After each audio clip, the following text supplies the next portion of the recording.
Hola, ¿qué tal? ¿Cómo están, estimados estudiantes? El día de hoy vamos a tocar un tema muy interesante también. Eh, para esto quisiera hacerles primero una pregunta, ¿no? Una pregunta que quiero que ustedes en este momento se pongan a pensar acerca de qué es el Estado. Para ustedes, ¿qué es el Estado? El Estado entendiéndolo desde un punto de vista político, ¿ok?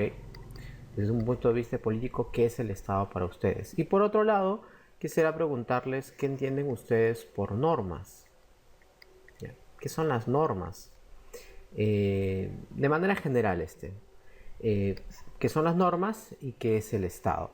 Entonces, basado en eso, vamos a comenzar la sesión de aprendizaje y quiero que tomen muy en cuenta estos dos términos.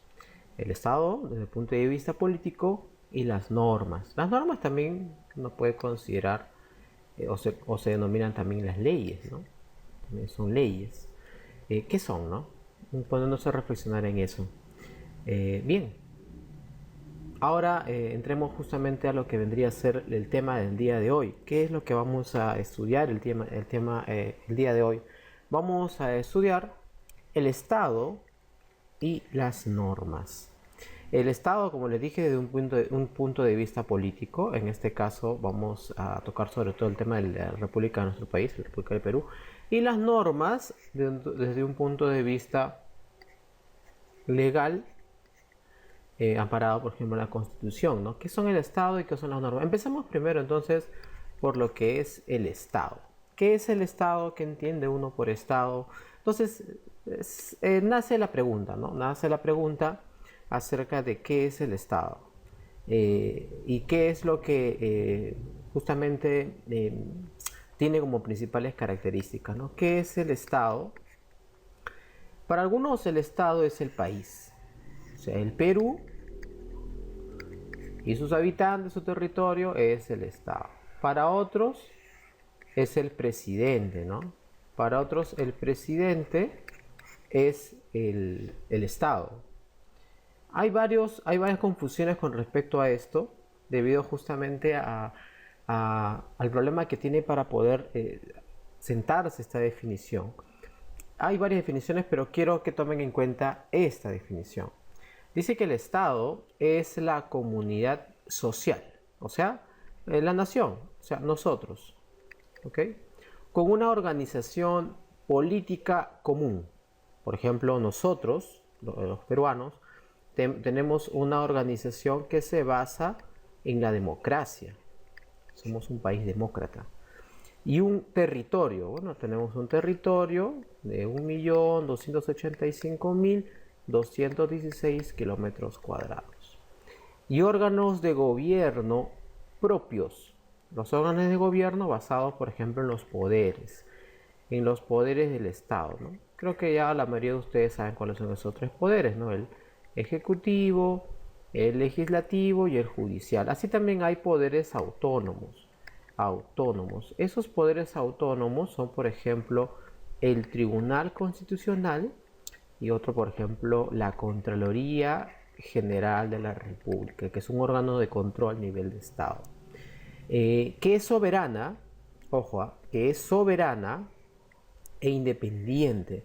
Soberana porque tiene poder sobre sí misma. Es un tema de derecho sobre el que tenemos nosotros. Y además es independiente, no pueden involucrarse en nuestras decisiones. Es una independencia básicamente política. Es una independencia política, porque si hablamos de independencia económica quizás hay así algunas diferencias, ¿no? De otras comunidades o otros países, ¿no? Ningún país puede involucrar o debe involucrarse en las decisiones de nuestro país, ¿no? Esto aplica para cualquiera, ¿ok? Entonces, esto vendría a ser una definición sencilla de lo que es el Estado. Ahora, hay que recordar, y muy importante esto, que la existencia del Estado peruano, regula la convivencia democrática. Para que todos nosotros podamos vivir en democracia, el Estado tiene que regularlo. ¿Cómo lo regula?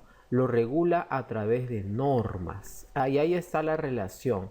Ahí está la relación, las normas, que no son otras cosas que las leyes. Es lo que nos diferencia. Tenemos una estructura, una organización de las leyes y el Estado lo regula con básicamente dos cosas, derechos y deberes.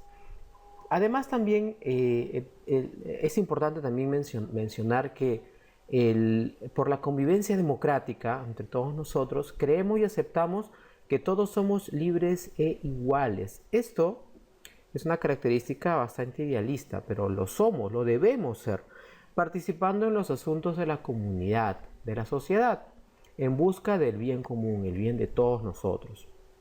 El Estado, con las normas que lo rigen, vela por la convivencia democrática.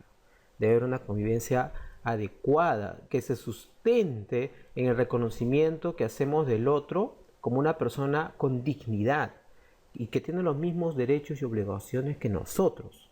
Eso es importante reconocer. Muy bien, ¿qué son las normas? ¿Qué son las normas, no? ¿Cómo uno puede definir lo que son las normas? Como vemos aquí en la imagen, podemos decir que las normas son leyes. Podemos decir que las normas son leyes amparadas, por ejemplo, en la Constitución Política del Perú. Podemos decir todo eso, pero vamos a ver una definición. Sé que una norma se define como norma a todo aquello que debe cumplirse por estar así establecido. Por ejemplo, establecido ¿en dónde? En la Constitución Política del Perú.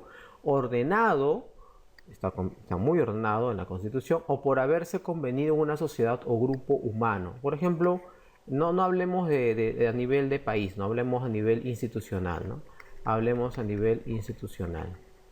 El colegio, alguna empresa. Es más, las propias familias tienen una característica institucional, es una institución hablada por el Estado, es el núcleo fundamental, es más, de la sociedad. Entonces, eso podría ser una definición de lo que es la norma. Ahora, a partir de la norma del Estado y la consecuencia del cumplimiento de la norma, se desprenden dos conceptos, el derecho y el deber.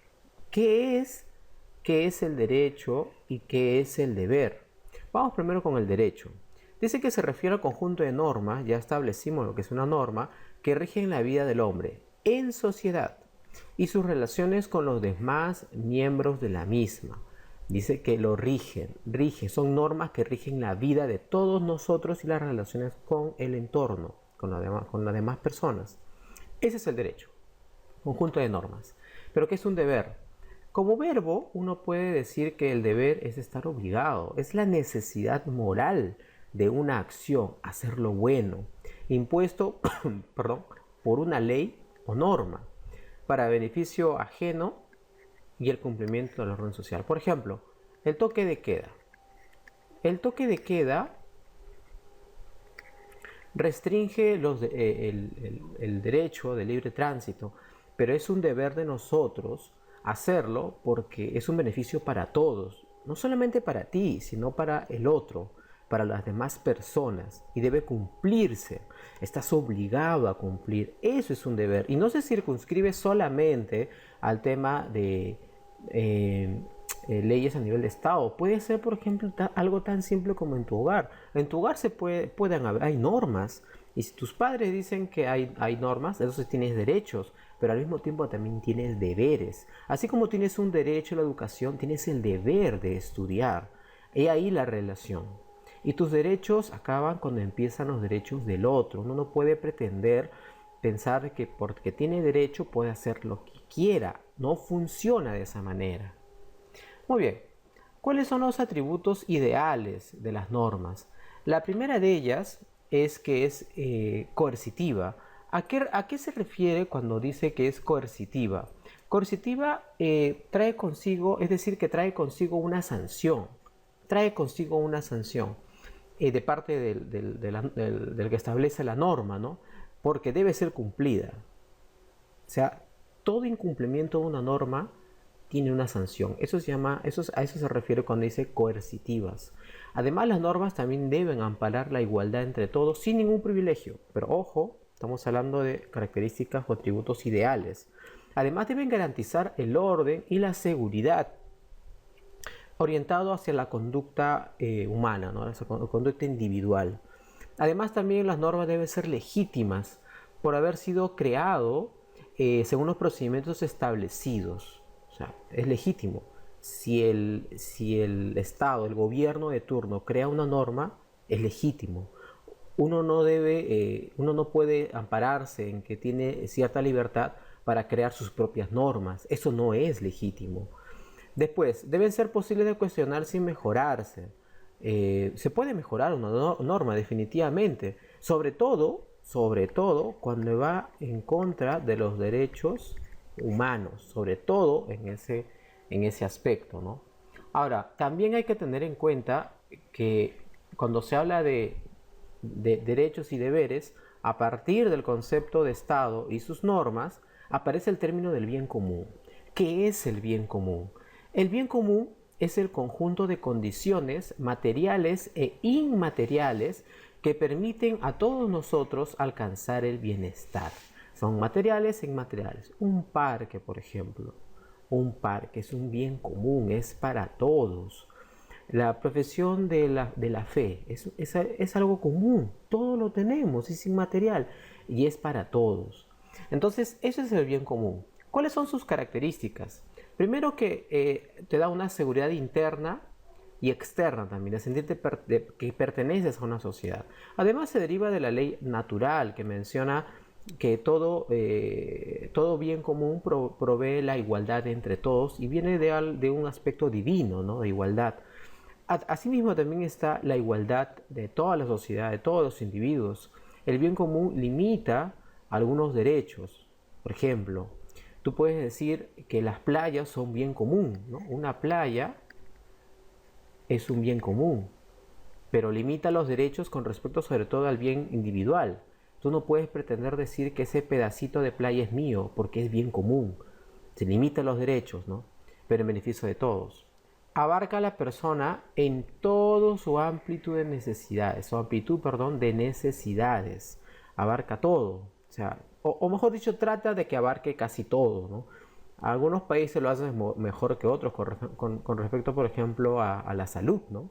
A la salud, a la diversión, a las oportunidades, ¿no? Que sean para el bien común, para todos nosotros, dependiendo del lugar también donde vives, ¿no? Ahora, ¿qué es el bien individual o privado también?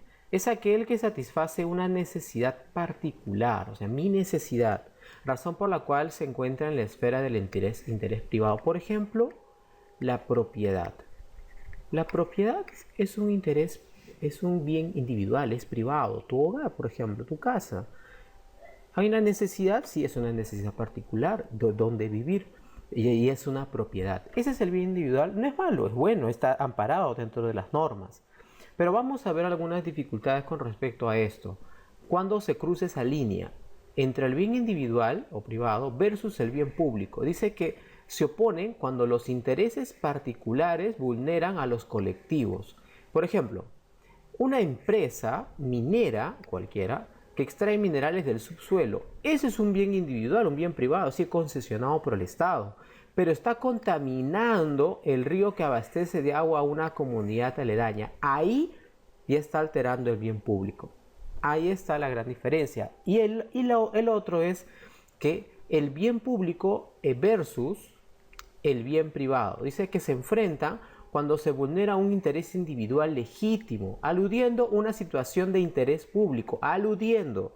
Es el caso, por ejemplo, de la expropiación de un canal de televisión. ¿No? Van a expropiar un canal de televisión que un Estado cualquiera realiza sosteniendo la necesidad pública de transparencia y veracidad en la información, cuando en realidad no es por eso, es porque esconde el interés político del gobierno por controlar los medios de comunicación.